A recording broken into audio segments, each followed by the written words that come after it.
Bom dia! Hoje é dia 14 de setembro de 2025. Eu sou o Gelson Vieira. Eu sou a Carmen Matos, sejam todos bem-vindos aqui de Lisboa. Isso, e é a nossa terceira gravação que a gente está fazendo, porque quando a gente faz ao vivo, saiu. Então, quando a gente errava, hoje a gente já errou 3 vezes. Então, eu já falei que hoje é 14 de setembro de 2025 e eu sou o Gelson Vieira. Então vamos lá, gente. A gente vai fazer uma oração para começar o nosso Evangelho do Lar, não é? Mesmo a gente não estando no lar, nós estamos nos conectando com todos vocês e nós também estamos nos conectando com a espiritualidade, com a intenção disso, né? Desse aprendizado, com a intenção de aplicar o aprendizado na nossa vida e que importante que é manter esse compromisso, né, conosco e o compromisso com a espiritualidade, né? É verdade. Traz a sua água para que ela seja vibrada, né? E que ela seja a nossa medicina da alma. Então vamos fechando os olhos. Capítulo 17, Sede Perfeitos. Inspirando e expirando vagarosamente, deixando todo o ar entrar, preencher todas as suas células e sair vagarosamente, levando tudo que você não quer mais. Inspira devagar, percebendo tudo que acontece agora, deixando tudo que está lá fora. E siga mentalmente essa oração.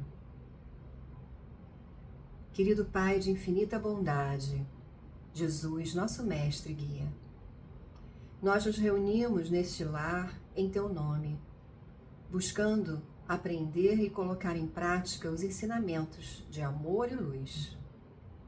Hoje, ao refletirmos sobre o chamado de Cristo, sede perfeitos, lembramos que a perfeição não é imediata e provavelmente nunca acontecerá totalmente, mas é um caminho de crescimento e esforço constante. Assim como a semente precisa do tempo para germinar, também nós precisamos cultivar a paciência, o perdão, a compaixão e humildade para nos aproximarmos pouco a pouco da perfeição ensinada por Jesus.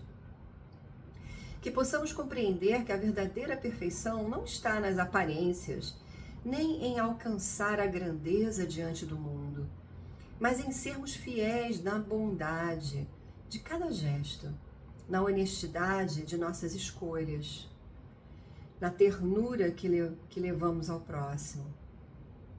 Mestre amado, nos ajuda a reconhecer nossas imperfeições com coragem, mas sem desânimo, vendo nelas apenas degraus para nossa evolução. Que este estudo nos inspire a caminhar cada dia um pouco mais rumo ao amor pleno, à fraternidade sincera e à união com as leis divinas. E pedimos proteção para o nosso lar, pedimos proteção para essa nossa viagem, pedimos harmonia para os nossos corações e luz para todos aqueles que necessitam neste momento. Assim é e assim está feito. Pai nosso que estás no céu, santificado seja o vosso nome, venha a nós o vosso reino, seja feita a vossa vontade, assim na terra como no céu. O pão nosso de cada dia nos dai hoje, perdoai as nossas ofensas, assim como nós perdoamos a quem nos tem ofendido. E não nos deixeis cair em tentação, mas livrai-nos de todo mal. Ave Maria, cheia de graças, o Senhor é convosco. Bendita sois vós entre as mulheres, e bendito é o fruto do vosso ventre, Jesus. Santa Maria, Mãe de Jesus, rogai por nós, filhos da luz, agora e na hora de nosso desenlace, que assim seja. Então, bom dia, e hoje a gente fala sobre um capítulo que é Sede Perfeitos. E é interessante que, como a Carmen estava dizendo, a gente nunca vai chegar na perfeição absoluta, mas o caminho é justamente esse, é caminhar em direção a essa perfeição. Como eu sempre digo, brinco, né? Se a gente quiser andar e agora que eu estou em Portugal, né, se eu quiser andar de Lisboa ao Porto, são 300 quilômetros, a coisa mais importante é saber que eu estou sempre na direção do Porto. Posso ir andando devagarinho, posso estar andando mais depressa, posso pegar um carro, posso ir, mas eu tenho que estar na direção certa. Então essa é a proposta desse caminho de aperfeiçoamento, que mesmo que a gente esteja dando pequenos passos, que esse passo seja em direção a esse aperfeiçoamento. Então é importante a gente avaliar através do OPA, que é um bom método de avaliação, onde você para e diz, esse meu próximo método, minha próxima ação, próxima palavra, próximo pensamento é em direção a um processo de aperfeiçoamento ou eu estou me distanciando disso? Se eu estiver me distanciando disso, eu olho de novo aquela ação que eu iria fazer ou reavalio no final do dia aquela coisa que eu fiz e diz, não foi esse o processo que eu queria fazer, eu preciso olhar para isso com atenção. E no capítulo, ele fala uma coisa muito interessante aqui, que diz assim, Jesus se limita a lhes apresentar um modelo, ele sendo um modelo, e a dizer-lhes que se esforcem por alcançá-los. Então Jesus está lá muito na frente. A gente coloca o exemplo dele, que ele fala do exemplo do perdão, que ele sempre fala que é importantíssimo para a gente. E a gente tem que também abranger o entendimento do perdão. Normalmente a gente pensa no perdão, pensa perdoar alguém, mas a gente tem que pensar no auto-perdão, no perdão por coisas que a gente, ações que foram feitas por nós ou por outros, que a gente diz, eu perdoo, aquilo serviu de aprendizado, se aquilo foi uma coisa que não foi boa, sirva de lembrança de que aquilo é o que eu não quero fazer. Então aquilo é um ensinamento, né? Então Jesus, por exemplo, na questão do perdão, ele nos dá um exemplo muito lá em cima, muito lá adiante, que é, por exemplo, o perdão que ele colocou na cruz, né? Ele estava sendo injustamente punido, ele tinha a melhor atitude de todos, ele era puro amor, estava sendo injustamente naquela situação. E o que ele fez? Ele perdoou naquele momento mesmo. Na hora em que ele estava na cruz, ele disse, Pai, perdoa, eles não sabem o que fazem. E na verdade o princípio desse perdão também é esse. Quem fez não sabia o que estava fazendo, não tinha conhecimento suficiente na hora que falou aquilo, ou fez aquilo, ou pensou aquilo, não tinha conhecimento, ignorava aquilo. Então, para nós, o processo do perdão tem que ser esse exemplo de Jesus, que é 70 vezes 7, sempre, não importando o que a gente avalia do que foi feito para a gente, porque a gente pode dizer, não, eu perdoaria se fosse até esse limite, depois desse limite não tem perdão. Jesus mostrou, o perdão é total, absoluto, não é esquecimento, né? Jesus não esqueceu todos ali que estavam envolvidos naquilo. No grau de cada um, na responsabilidade de cada um fez o acerto devido em momentos oportunos, né? A educação de cada espírito ali envolvido naquela situação foi chegada a eles pela essa divina justiça, de modo a educá-los, né? Então Jesus está colocando essa questão, né? Da gente exercer o primeiro o perdão, é um exemplo muito grande dele. Você tem coisa para falar? Não, é isso. E de novo, né? Nós estamos buscando a consciência, né? Né? Quando a gente fala de trabalho árduo, né? Do autoconhecimento, é isso, chegar próximo cada vez mais do despertar da consciência. Então, a consciência disso, né? Da consciência de que realmente nós não vamos ser perfeitos nunca, é impossível, né? Porque perfeição só existe uma lá em cima. Mas a gente tem um exemplo, a gente tem um objetivo, a gente tem algo para parar e pensar. O que eu posso fazer de melhor? Como que eu posso continuar no meu processo? Se eu errei, ótimo, tudo bem. Esse erro ele vai ser usado como um aprendizado e vai ser usado como uma oportunidade de eu permanecer no meu processo de crescimento, de evolução, de é contínuo melhoramento. É verdade, né? E lembrando que esse caminho para seguir, ele pode estar muito distante, como é essa questão do perdão que Jesus nos ensinou, mas que a gente esteja neste caminho. Então aconteceu uma situação com aquele bom e amado parente difícil, vizinho difícil, chefe difícil, qualquer coisa. Qual é o caminho? Qual é o caminho que eu vou olhar em relação a essa pessoa? É a questão do perdão. O parente me fez isso, o vizinho me fez aquilo, o que eu vou fazer? Eu vou arquitetar uma lição para ele? Nós não somos o instrumento da justiça divina. Nós não temos a capacidade de dizer, eu serei instrumento. Ele vai ver, eu quero fazer justiça. Não existe, acho que a afirmação mais errada daquilo, eu vou fazer justiça. Como você sabe o suficiente para fazer justiça? A justiça divina leva em consideração tudo, as situações passadas, de experiências passadas, em vidas passadas.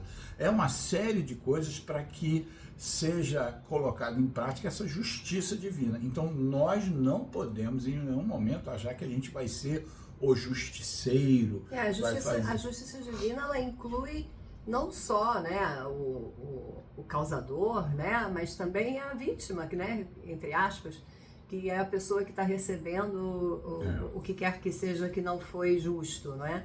Porque se está acontecendo, certamente nós estivemos contribuindo com isso, né? De alguma forma, lembrando ou não lembrando, nessa vida ou numa outra vida, a gente não sabe, né? Então essa é a questão disso, né? De abrir mão dessa necessidade de botar as mãos, né, e resolver, porque é isso, né? A gente não é perfeito e a gente, mesmo fazendo tudo certinho, né, da melhor forma que a gente pode hoje, a gente já cometeu algumas coisinhas.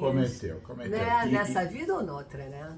E essa questão do esquecimento, né? Você diz, nossa, esse parente difícil, por que ele é tão difícil? E a gente não sabe por quê, a gente não consegue, eu não fiz nada nessa vida para que ele seja uma relação tão difícil, e você não sabe por amor do Criador, que você não sabe, porque se você soubesse o que você fez no passado, para estar passando pelo processo de ensinamento que você está vivendo hoje, você ficaria um pouco ou muito decepcionado com você mesmo. É verdade. Não é verdade? Aí tem uma parte aí do Evangelho que fala, amarmos os nossos inimigos, em fazermos o bem aos que nos odeiam, em orarmos pelos que nos perseguem. E é isso, né? Né? Quando a gente lembra a passagem, né? Quando Jesus diz, né? Ofereça a outra face, eu acho que é essa ideia, não é? Da gente saber que não é com o mal que a gente vai pagar o mal, né? É com o amor que a gente transforma.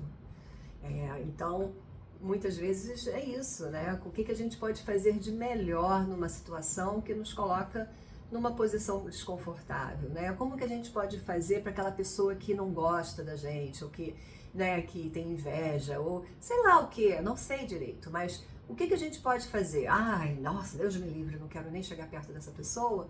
Ou a gente pode fazer, cara, se eu mandar muita luz para essa pessoa, se eu mandar muito amor para essa pessoa, ela vai começar a ver a vida de uma outra forma, né? Ela vai colorir a vida dela. Então ela não vai nem ter mais foco nessas sensações estranhas que ela possa estar sentindo. Faz sentido isso? Faz. E nessa passagem de Jesus, posso falar? Pode. Nessa passagem de Jesus, ele propõe essa quebra de ciclo de violência, né? Você faz alguma coisa, vou lá e me vingo, você faz alguma... Então ele diz, quebra isso.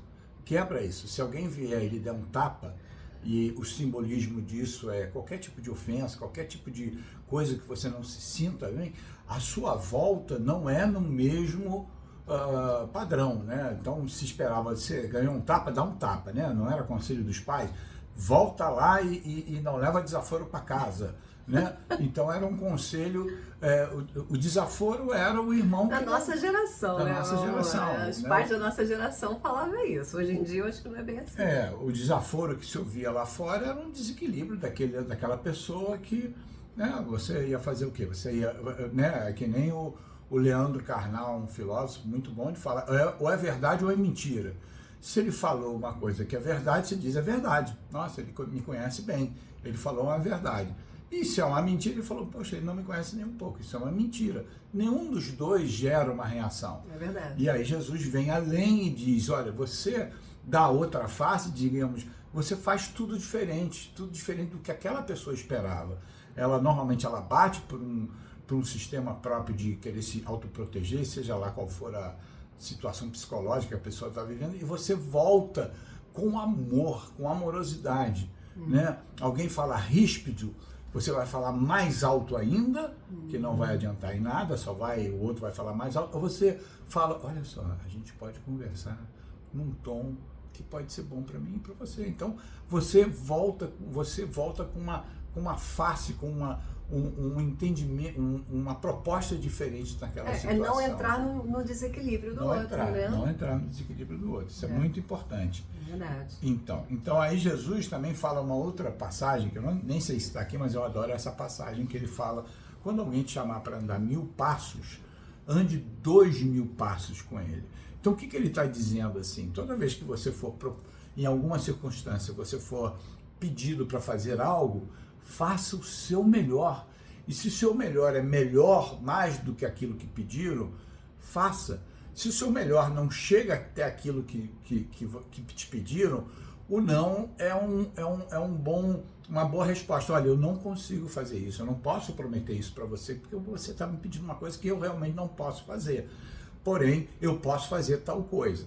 Então, essa colocação de Jesus, que quando ele pedir 1000 passos, você dê 2000, é que você vai colocar o melhor que você possa fazer. Isso é um hábito que pode estar lá longe, né? Lá longe. Jesus, em todo momento que ele ficou os 3 anos aqui nos ensinando, ele curou, ele multiplicou pão e peixe, ele fez coisas inacreditáveis, ele fez tudo o que ele podia fazer. Você pode fazer? Você pode multiplicar pão? Você não pode multiplicar pão, mas com certeza alguém com fome você pode levar um alimento para alguém, você pode fazer uma contribuição para uma organização que seja séria, que ajuda tanta gente passando muita fome na África, em outras situações em Gaza, enfim, em outros lugares. Você pode fazer essa parte. Você não multiplica pão, mas a sua consciência lhe diz o que eu posso fazer. Eu posso contribuir com 10, com 15 por mês em alguma organização correta? Posso. Então faça isso, faça aquilo que Jesus fez na potencialidade dele, ele fez todo o bem que ele fez. Ele lá multiplicou 5.000 pães, 5.000 peixes e fez aquela coisa toda.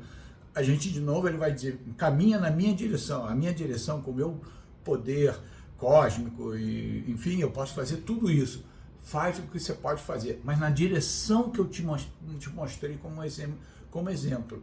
Então, olhe Jesus, olhe ele como, não se desencoraje pela distância que ele está. Quando você olha um Martin Luther King, quando você olha um Gandhi numa situação que ele teve, ele foi agredido por militares da África do Sul até cair no chão. E ele, em nenhum momento, ele revidou. O guarda perguntou, quem é que te ensinou a ser tão covarde? Aí ele apontou para o crucifixo que esse guarda tinha com ele e disse, foi esse que você está pendurado como no seu crucifixo como exemplo de amor. Pô, o guarda começou a chorar, entendeu? Então ele mostrou ali que, olha, você tem um exemplo a ser seguido, não prega a violência. Meu amor, nós estamos chegando aí no momento 20. A gente já vai encerrando, né? Então, mas é um tema muito importante para a gente repensar, não é? Porque muitas vezes a gente se acomoda nessa sensação, eu não consigo, eu não sei, nunca fiz, não é para mim. Mas por que não, né? Por que não? A gente pode sempre melhorar. Tá? Dê o seu like, diga para os seus amigos para nos seguir, a gente quer chegar a 1000, para não ter que estar gravado, somente 20 minutos. Eu gosto tão bom quando a gente faz ao vivo, né? E eu gosto muito de falar e eu só tenho 35 segundos para falar. É muita pouca consideração comigo. A gente aqui, vamos encerrando então, beba sua água, que essa água seja a sua água abençoada e a sua cura, a sua transformação. Que assim seja e viva Lisboa, viva Portugal. A gente Beijo. se vê a semana que vem.